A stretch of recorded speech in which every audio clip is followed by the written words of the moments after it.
What's up guys, John here. Today we're going to talk about whetstone maintenance. Alright, so a lot of this is going to be about load up. A lot of you who have sharpened before know what load up is. For those who don't, my friends watching this is load up. Okay, steel embedded in the stone. As you can see, you can't really rub it out. Even if this was wet, you can't rub it out. So there's a couple different ways you can deal with load up. If you guys know who Perfection is, Ricky, one of these, alright? By far, this is one of the best things I've ever used to remove load up from whetstones. The only downside I can really find is higher grit whetstones. This seems to scratch the surface. I guess that could also depend on the hardness of the stone, but hard fine stones are usually expensive. Not everybody has those. So I've experienced that this can clean up to about 3,000 grit stones without having any issues. But like I said, that's about hardness of the stone too.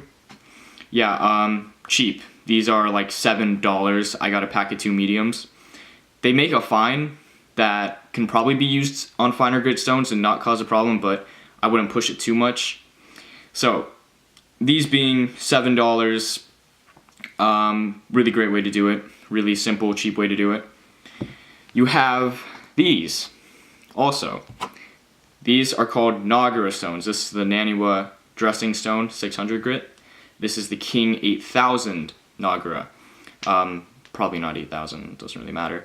I forgot who sold these. I'll have links in the description to all of these, by the way. This is just 1000 grit Naguror. This was about $15. I bought these especially for my superstones. My superstones, their grit rating, yeah, they're actually a lot higher than what they're rated to be. But yeah, so really depends. It's a preference type thing of how you want to remove the load up. I mean, there's a lot of controversy on it. Some people say you don't have to get rid of load up, that it doesn't affect the sharpening. Let me tell you, that's not true. Load up will affect the sharpening process tremendously. Your stone is going to cut way slower because all that steel is doing is it's embedded. It's blocking that abrasive. It's messing with the contact between the abrasive of the stone and the steel. That's what it's doing. So your knife is it's slowing it down, all right? You guys know what I mean.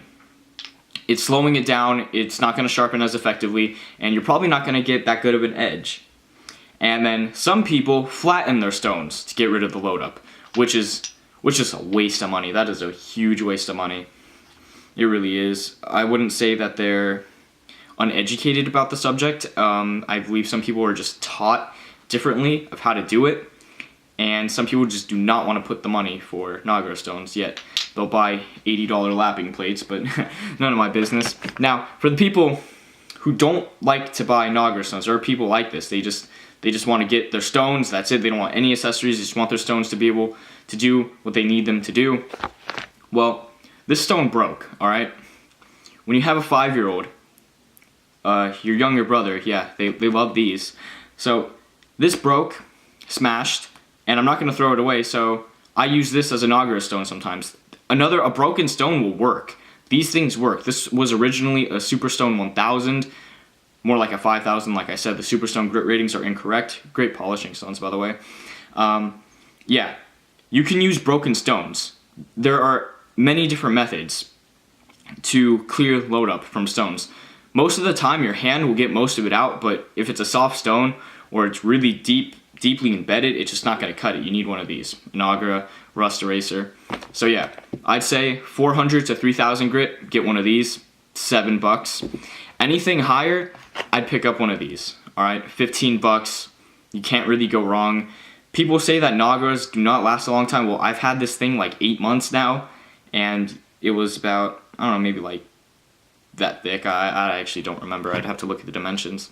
So yeah, like I said, everything is going to be in the description.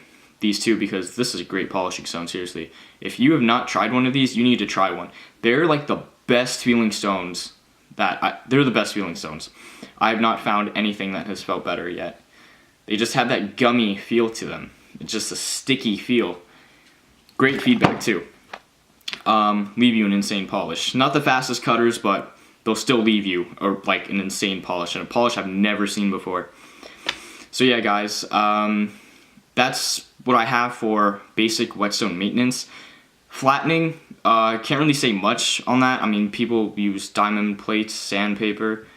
I use the sidewalk. I mean, just saying, because I'm reluctant to buy an $80 diamond lapping plate. I mean, I think there are cheaper ones. I'm not sure. If anyone knows of any, let me know. But yeah, so that's just what I wanted to go over today. Some whetstone controversy, load up especially. Yeah, guys, so that's about it, and I'll see you in the next video. I'm going to try to upload maybe one video every other day. I don't know, it really just depends how much time I have and if I have anything to talk about, because there's really not much to talk about when it comes to this stuff, because once you learn how to do it, it becomes straightforward from there. And you kind of learn as you go. You can't just know it all. You always, like, keep learning. So yeah, that's all I have for you guys today.